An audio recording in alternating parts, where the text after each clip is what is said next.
Maintenant, on va parler de zéro d'une fonction. La définition, tu l'as lu, le zéro ou la racine d'une fonction f, c'est un réel x ou tout réel x dont l'image par f est nulle, ou si tu préfères, est égale à 0. Donc, chercher l'ensemble des zéros d'une fonction f, c'est résoudre l'équation f de x est égal à 0. Donc, si tu trouves une valeur de x pour laquelle f de x est égal à 0, eh bien tu sais que x, c'est un 0 ou une racine de f. On emploie les deux mots. Et on note z indice f, l'ensemble de tous les zéros de la fonction f.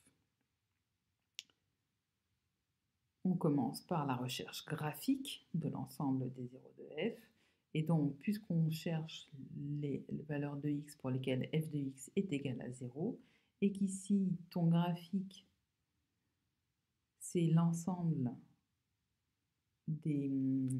Donc, pour trouver les points du graphique, et ben c'est donc un point appartient au graphique, c'est les coordonnées de ce point, hein, le point de coordonnées x, y, et ben il faut que y soit égal à f de x. Et donc, puisqu'ici, on se retrouve avec f de x est égal à 0, et bien pour trouver l'ensemble des zéros de la fonction f, on cherche les abscisses des points qui ont une ordonnée qui est nulle, une ordonnée qui est égale à 0. Et donc, sur le graphique, il faut qu'on trouve l'abscisse de ce point. On voit ici qu'on a le point d'abscisse 0. Il a bien comme ordonnée 0. Et ici, on a aussi un point dont l'ordonnée vaut 0. Mais comme c'est un point creux, eh bien, son abscisse 4, elle ne sera pas dans l'ensemble des zéros de f. Et donc, graphiquement, c'est pour ça que j'ai mis ces points-là qui sont en rouge. Donc, tu sais que la valeur 0 est dans l'ensemble des zéros de f. Et là, on a moins 5,5. On sait qu'ici, ce point rouge, il a pour abscisse moins 5,5, ou si tu préfères, moins 2,5, parce qu'en fait, ici, on a un segment de droite, et on a le segment de droite qui passe par le point de coordonnées moins 3, moins 2, et de coordonnées moins 2, 2.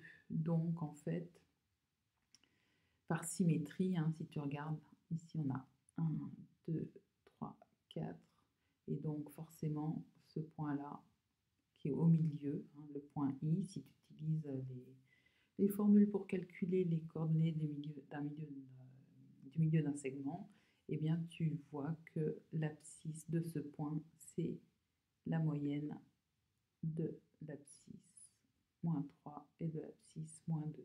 Donc tu fais moins 3 plus moins 2, le tout divisé par 2, et ça te fait bien moins 5,5.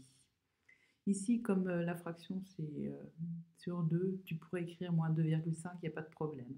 Par contre, si, comme on avait une fraction qui était égale à moins 5 tiers, là, tu ne pourrais pas mettre l'écriture décimale parce que dans un ensemble, tu dois toujours mettre les valeurs exactes. Hein, c'est important. Tu dois toujours mettre la valeur exacte.